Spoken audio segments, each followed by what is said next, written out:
ngai lai Jerusalem buai na chum zin na pia ram hi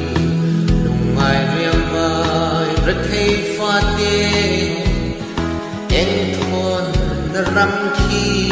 chul la zan re ong ngai lo ro pui na en ve ram mani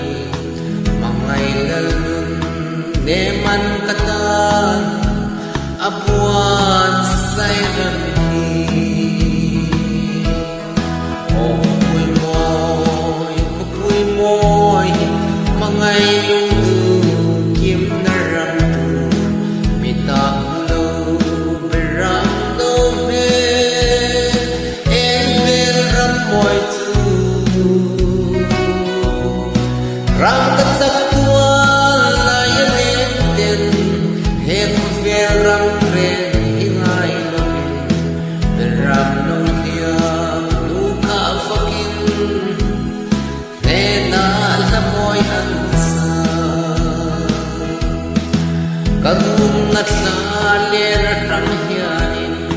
ram lo la lam tu ram pasira o ka ma lel pui moya ka chen ve un tur chu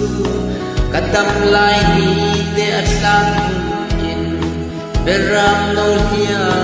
lu ka fakin ti dam lam fa nun khi changin ne na na ka sang o pui moi mangai lung du kim na ram mi ta lo beram no me en ve ram moi tu ram ka chap tua la ye le ten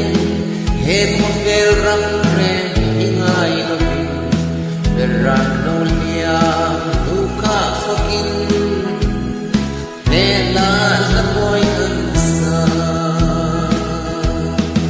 lalpa da tu zai onami Jerusalem apuan suaka Krista thina le tholena chanchin tha hi ani tu po he lum ma chen ta lau tu rem rem kan nei lo ve ta sap lo pui moi ki kan ta na tia mani